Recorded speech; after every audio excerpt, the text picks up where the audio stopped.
I know that many of you in this room have a testimony that either through Vacation Bible School or some kind of children's ministry, some neighbor lady may have came and taken you, or your parents took you, and some of you had a drug problem where they drug you to church. I know that. But somehow, through God moving on your life as a child, you came to an eternal destination. And that is our prayer going into Vacation Bible School. I know that there's a lot of things your kids can be doing. There's a lot of things you can be doing. And some people say, man, it's time, it's a whole week. I don't know if I can give that much time. Listen, I want to try to get you to understand the scope. I want you to know that we're talking about eternity versus a moment. It just doesn't measure up. And so I'm really praying that this week God does incredible things. And in some way, I challenged our first service that when they went to their Bible fellowships, walking these halls, wherever they might be, take time to pray through this campus. Because I just really believe God's going to do a great thing. And our theme is Submerged, which is it's really kind of cool. I love to get up here and when it's VBS week and to see all that's going to be happening on this platform. I asked Pam to think if I wore my swimsuit, would it be okay today to be up there? And that didn't go over too well, but I do get to wear my kids' ministry t-shirt, so that's very comfortable for me, and I like it. But the term submerged, I don't know what comes to your mind when you start thinking about ocean and that kind of stuff. We sing that song, Oceans, which is a great song. The deal about it, we love to go down to Port Aransas, go down there, and when you're just standing on the beach, man, the majesty, the power and everything, the water just reminds you that God is incredible as we're watching that and seeing it. You love to walk and just see the beauty of that. Some of our students just got back from last week, and I know you can miss that, but man, when you see it, it's just incredible. That's one thing to be on the beach side looking out. But when you get on that water, there's something else that happens. Our family has a tendency towards motion sickness, and I am the worst probably when it comes to the ocean. It all begins in your mind, but man, you talk yourself into it. The next thing you know is you're nauseous and what's going on. When Pam and I celebrated our 20 years of marriage, many years ago now, but 20 years, we saved up our money, and we're going to go to Hawaii, because they always say you got to go to Hawaii at least once in your life. So we saved up our money, we scraped it up, we go out there, you land on Oahu for you that have been, and we go do the Pearl Harbor thing and do that kind of stuff around Oahu, and then we flew over to Kauai for the rest of the week. And so Kauai, the Garden Island over there, it's beautiful and this kind of stuff. So we're there and all this beauty, and we're thinking, what are we going to do while we're here and all this kind of stuff. And so Pam finds this brochure on whale watching. Well, the whales are up here right now. Let's go. We can get on this tour and go do the whale watching thing. You look at the brochure, and my mind's already started a little bit, but these people are smiling and show this big fancy boat. I'm thinking that ought to be okay with this thing. And they tell you, we want you there an hour early, so we get there an hour early, and we're up here on this hillside, we're looking down, and you can just imagine, looking down, and there's two boats down there. One is this huge yacht thing, and I'm thinking, man, that has got to be our boat. There is no doubt there's got to. But right behind it, there's this Gilligan's Island 3-hour tour little boat that has like church pews on it in a little area upstairs. And I'm thinking, surely not. But we're there an hour early, okay? We paid our money, $50 a piece. I mean, we better see it well. And but we're there, and the big boat left. I'm thinking, no way. There's no way we're going to get down the massive ocean on this little boat. And sure enough, that's it. I'm thinking, the brochure is mine already. We go down there and we get on the boat. Now, my mind's already started. That's what leads to your stomach, right there in your mouth. So we get on the boat. This is the whale watching. The humpback whales are going to be out there somewhere. And so we kind of go out, and it's rough already. Pam just reminded me, we'd gone up into the upper area thinking, okay, there'll be more air up here.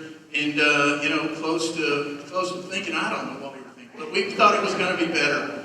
And so we're up there, and then even the captain's talking different. It's going to get a little rough out here today. Oh, man, a little rough. This is already just killing me, man. I can't believe it.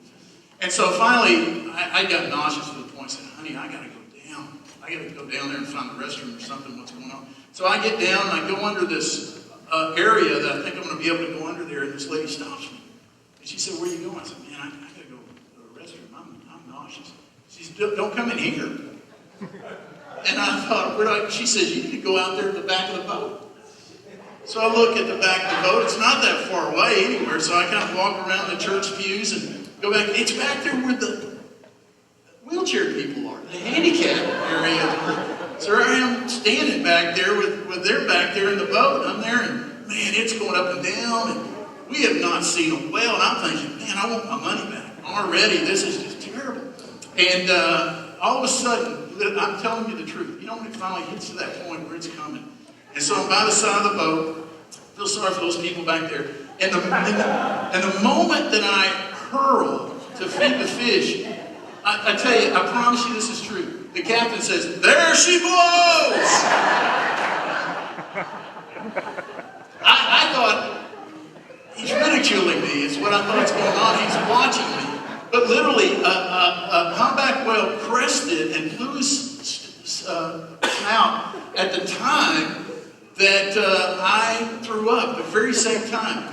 And I thought, man, what a weird timing. But the other thing is, I never saw a whale. Pam was filming, and I finally got to see him later, $50 to get a film. And they're on YouTube now.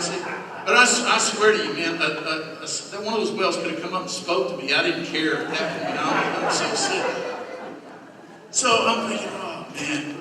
We finally, get back in and everything's fine. And so that's part of me in the ocean. I've had other stories like that as well. Some of you do too. And, but several years later, we've been married 37 years now, so it was on another anniversary time. We had the opportunity to go to the Bahamas. Pam loves the beach. I love the beach, but look at her skin tone. She just turns dark thinking about it, and I turn a freckle. But we went down to the Bahamas, and we were thinking, what excursions should we been on? Now, I've never done really snorkeling. And but one of the excursions was learning how to snorkel.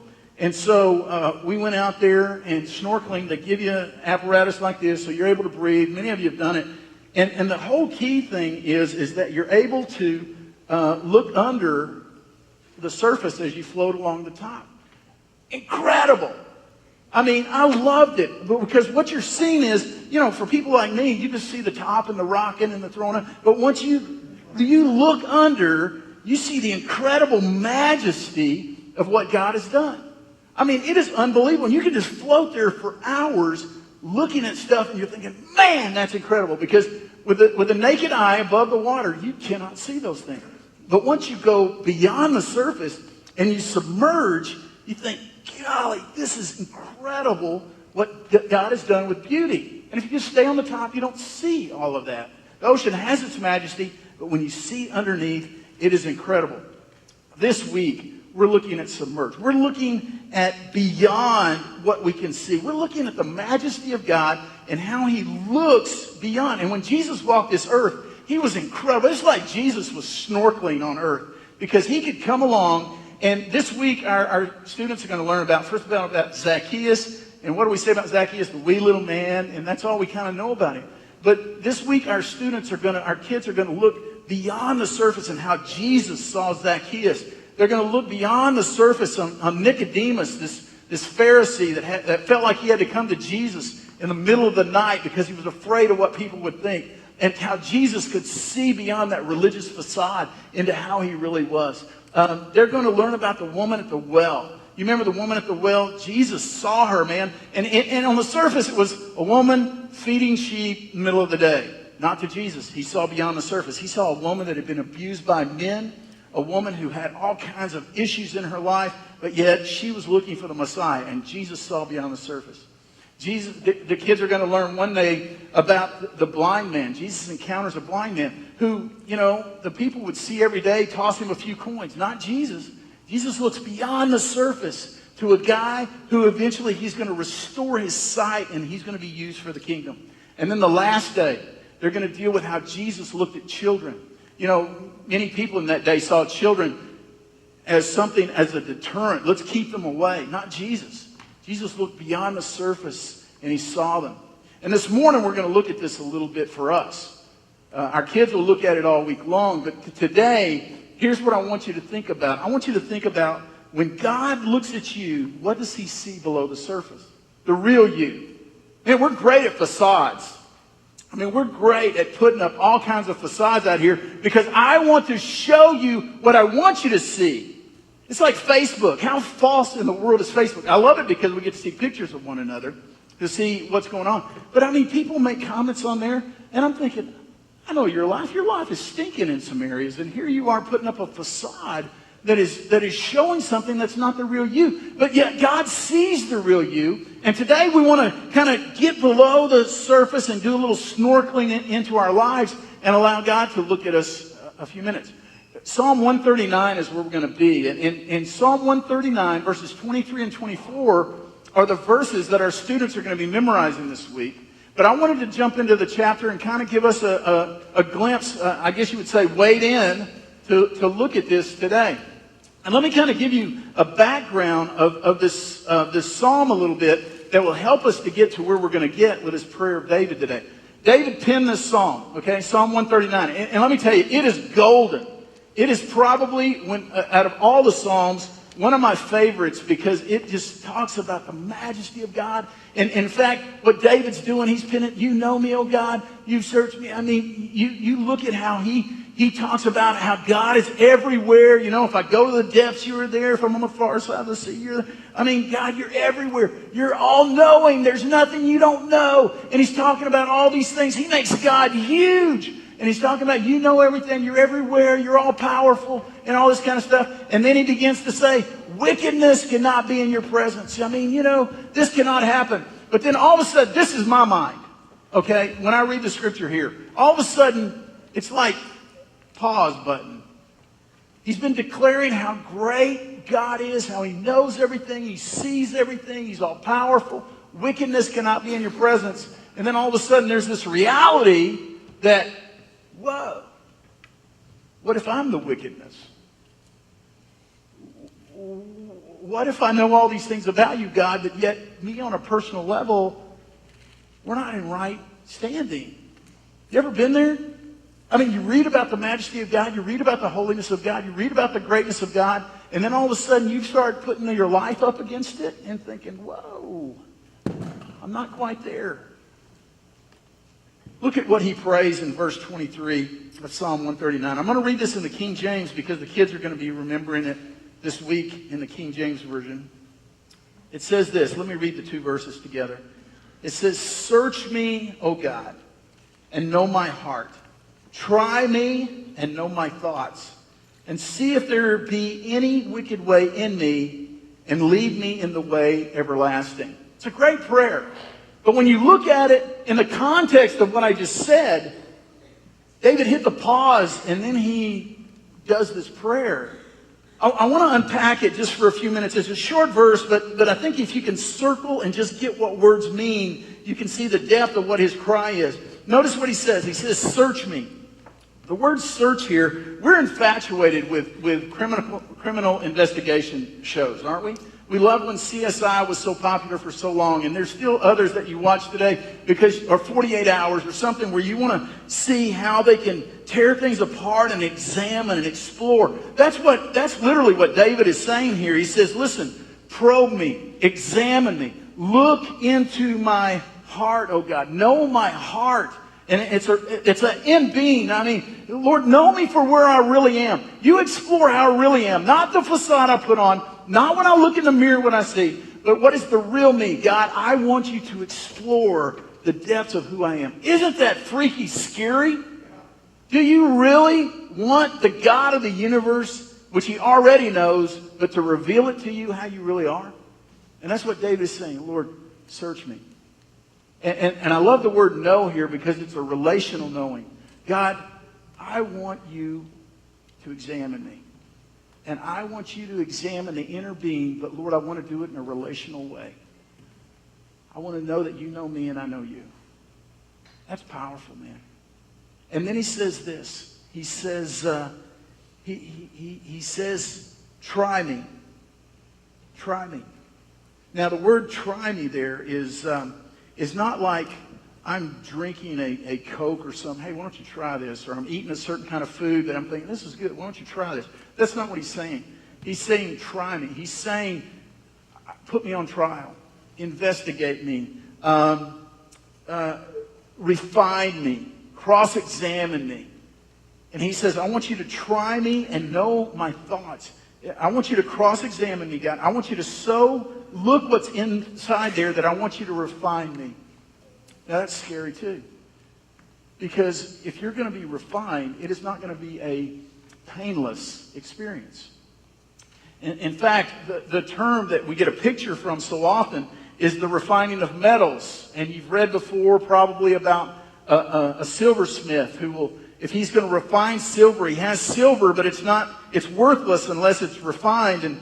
And so what he will take it and he will thrust it into the heat of fire, into the very heat of that fire to let the impurities begin to burn off of it. Here's the interesting thing is the silversmith will continue to watch it though, because too much fire, it can damage it, and not enough, it will not refine it. So he's going to watch it. And I love that, because when we're going through refiner's fire, through trials, the Father is still watching you. He's not abandoned you. He knows when to pull you out. He knows when to keep you in there. And it's the refining. And then, the question will be asked, well, when does the silversmith know that the silver is now refined? And the response will be when he can see his reflection in that. You see, we have a heavenly Father. And I know some of you are going through trials and said, Mark, this does not feel good. But I'm telling you, he is so loving that he is desiring for his image to be revealed in you. And that's what he's doing. He's saying, try me, Lord, and know my thoughts. And here's the deal about this word thoughts here. The word thoughts here actually is your anxious thoughts, your anxious concerns. Nobody is given to worry in this room, right? All right, you know as well as I do. I would say that some of you last night, you woke up in the night because of anxious thoughts, anxious over your finances, anxious over your children, anxious over your health, anxious over the upcoming presidential election, anxious over the world situation. We get anxious about so many things. We saw the news and we give into the news and we get anxious. We wake up, we have the news in front of us all the time. We're anxious about the weather. We're anxious if our car is going to start. We're anxious about everything. And what David is saying here is, Lord, I want you to put me under trial to reveal my anxieties. Because in those anxieties, I am not clinging to you. I'm clinging to myself and to this world. That's hard to hear, isn't it? But that's what David is saying. God, I want to be so right with you. And I don't know when David did this psalm. People wonder, when did this psalm come in David's life? I just wonder. I wonder if this psalm did not get penned, and the next thing you know is he went through a refiner's fire of Absalom who turned against him. I don't know. Or people turning against him, or one of the other trials that David went through. But here it is. He goes through this incredible trial to reveal these anxious thoughts and refine him of those. Man. And then we come to verse 24, like that wasn't enough. The next part of his prayer is this: and see if there be any wicked way in me. Wickedness cannot come into your presence, Lord. Above all else, I want to be in your presence. Why don't you look at me, perceive in me any wickedness that's there in me, and let's deal with it. Let's see if there is any wickedness. Let's see if there's any hindrances in my life that are keeping me from experiencing you. And then he ends it with a great, great prayer. He says, and lead me in the way everlasting. The word lead here is actually the word guide. Lord, I want you to guide me. This is what we're guilty of. I'm guilty of this. Lord, show me your will out there, okay? Show me your will, and what I'm going to do is I'm going to do everything I can to accomplish your will for my life. I've really come to the depths of this word that tells me He's there to guide me. In other words, all of life is an adventure. He is controlling. He is directing in the everlasting way, which is the good way. It actually is called the ancient way, the way that is pleasing to him. So 2 verses. All of these other things about the majesty of God, and then in 2 verses, David says, God, this is who you are. I want you to search me. Search my heart. And I want you to try me. Try my anxious thoughts. See if there is any of that wickedness in me that would keep me from you. And then I want you to guide my life. What a great prayer. I want to give you some application, though, because it's one thing for us to memorize that, but what does that mean to you and I on a daily basis? Let me give you a couple of things. Number one is this. This is painful. The true you will eventually come out. The true you is eventually going to come out. Here's the deal. We spend so much energy on cover-up, don't we? I mean, we spend more energy on covering up what we don't want other people to know about us, a sin issue or a blemish or something. We spend so much time on cover-up, we don't spend any time on truly growing in who Christ wants us to be. The true you will eventually come out. And you know as well as I do, the way that the true you is normally revealed comes how? Through trials, doesn't it? Through squeezing. We find out what's truly there when we get squeezed. We don't know what's in us till we get squeezed. And all of a sudden, this squeezing comes and the revelation comes and the true us usually comes out. You cannot hide the real you forever. We do a good job of wearing masks, don't we? I mean, we really do. We do tons of energy on cover-up for the real you. I saw an article in USA Today. It did not trigger me other than the caption, because I would have felt weird reading it. But it was about many stars, female actresses and stars going makeup free. It's a new kind of trend and this kind of stuff. And I'm thinking, whoa, I don't really care about that as a guy. But I thought that's kind of interesting that, and makeup, yes, covers blemishes, it beautifies and these kind of things. But also when you look at actresses and actors on television or on theater or whatever, it's to create an image. You put on the makeup to create an image, to cover up things. It's interesting.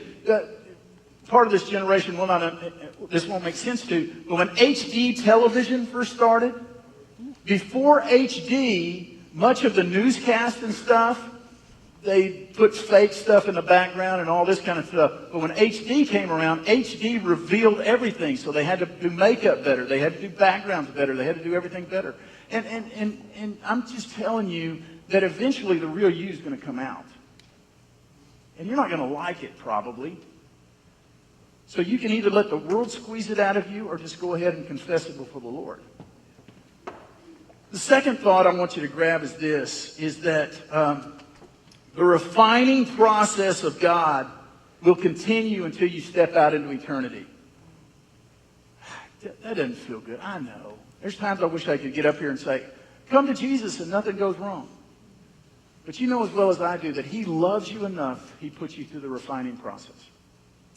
And He will refine you, and then there'll be maybe a reprieve, and then there'll be another refining that comes in this. Many of you live on the west side over here. We live on the east side of 35.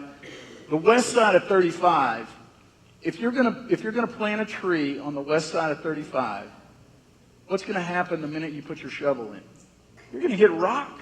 I mean, it's not going to take any time for you to hit rock because it's so rocky over here. So what do? You're going to get the crash bar, and you're going to try to break it up. You're going to try to get the boulder out of there that's there, and you're breaking it up, and you're digging a little bit, and you're looking at your wife thinking, do we really want this tree? And we're going at it, and you're breaking it, and you're sweating, and you're wishing you had a teenage boy, and you're just breaking it up. And finally you break it, and you get that boulder out of there. Only what?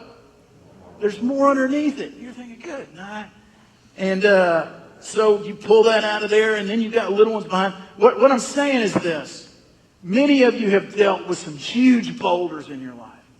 I mean, there was some wounding, some junk, some sin issues, huge boulders, and you dealt with those only to get them out of there to see how God started revealing other things in your life. And a lot of times those boulders were sin issues, but now the little rocks are like attitudes and thoughts and things that are stinking thinking. Those things, that you got to deal with your whole life. So I just want to tell you as a point of application that the refining process will continue until you step into eternity. John Newton wrote the great hymn, Amazing Grace. John Newton said this. I think this is a great quote. He said, I am not what I might be. I am not what I ought to be. I am not what I wish to be. I am not what I hope to be. But I thank God I am not what I once was. And I can say with the great apostle, by the grace of God, I am what I am. You're not what you were, but you're not what you're going to be either. Third point of application. There's only 4. Third one is this.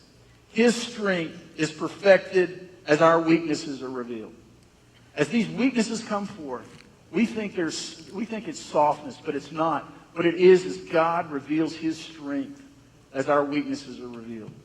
In fact, David in Psalm 51 said, Lord, create in me a clean heart, but it's a broken and contrite heart that you will not despise. That point that you think ought to be weakness, God reveals His strength in the midst of you. I read a great story about a little boy who was in a car accident with his family. He lost his left arm in the process of this car accident that had happened. But like a little boy, as he grows up, he wants to do active things, and he tells his parents he wants to do judo. So they let him take up judo, and he takes up judo, and he comes to the sensei or whoever the leader is of the judo class, and he looks at this young man with no arm here, and he's thinking, wow, what can I do with him? And then he has this idea, and he says, I want to teach you just one move. Just one move. Okay, so he teaches him this one move. Let's keep working on this one move. I want to learn other moves. No, I want you to learn this one move. And they go to a tournament. And he goes to the tournament. He only knows one move. Here he's up against another guy in the first round. Takes him down with that move. Wins. Comes to the next one. It's a little harder as things progress on. But he knows that one move. Takes the guy down. He wins. Third round comes around. It's a little more difficult because, the competition gets a little stiffer. He only knows one move. He's kind of getting wrestled around a little bit, but he does his one move, and he wins. He finally comes to the championship round. And this other guy ought to just whooped him. And here's this young man. He's missing an arm. He's going through the judo moves. They go through what takes place. He's getting whooped, and they're thinking, man, there's no way he's going to win. Pretty soon, he waits out. He bides his time. He does the one move he does, and he wins the championship. And so he's riding home with his coach afterwards. He said, Coach, that was incredible. He said, yeah, you won.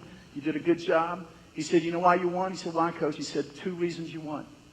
He said, number 1 is you're getting better at perfecting that one move, and that's what allows you to win. Second of all, the reason you won is the only defense that another guy has against that one move I taught you is if he grabs your left arm.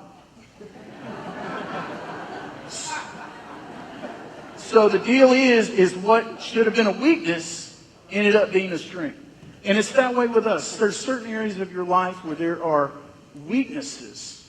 There are weaknesses. You think, oh, God, this is a weakness in me. Only to see the strength of God revealed. Paul knew that in 2 Corinthians. He said, His strength is perfected in our weakness. And that's what David is saying here. Lord, try me. Just bring me under the trial. Bring me under the furnace. Because you will be perfected at the end. Last point. And it's this. Very simple.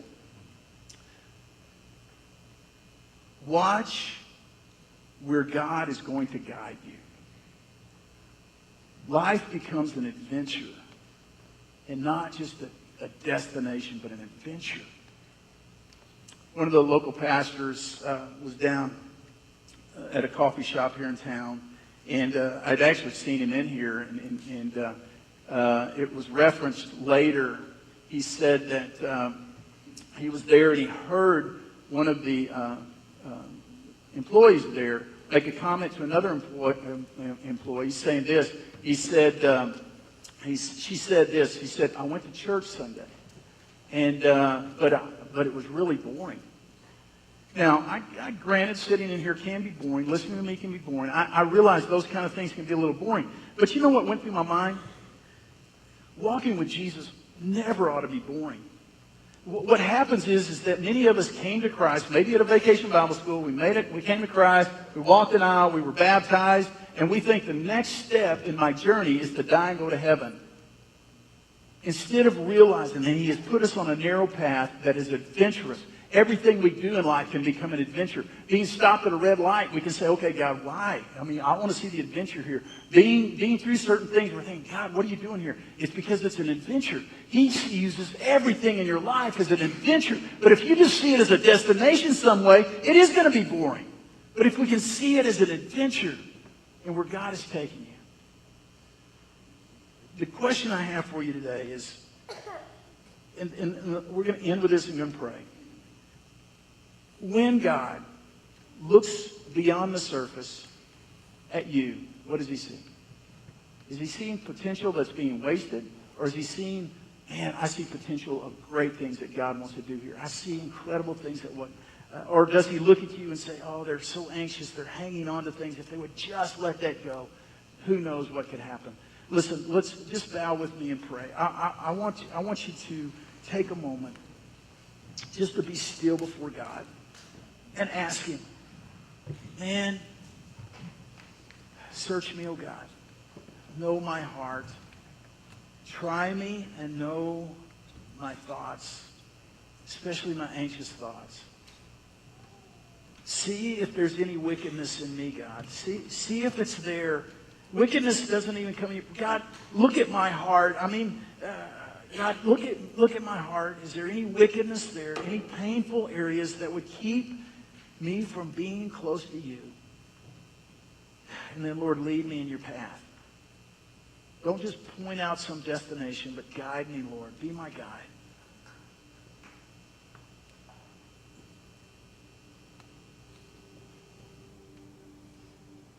Holy Spirit, I just pray that you would be revealing right now. Lord, it's hard. It's hard because we want to stay surface level on everything. We just want to portray an image that's not us at all. We want to say, hey, look at me. I got it all together. When inside we're so fragile and timid. And God, we're just asking this morning, just like David did, to search us, oh God. Know our hearts. Lord, we want to relationally know you today.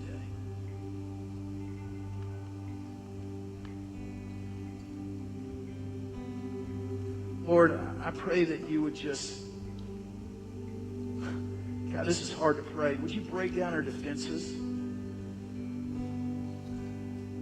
We've got so many defenses. Break them down.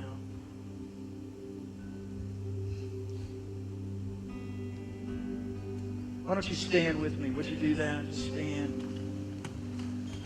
I'm going to ask the prayer teams to come on out here, if you don't mind. Just make yourself available.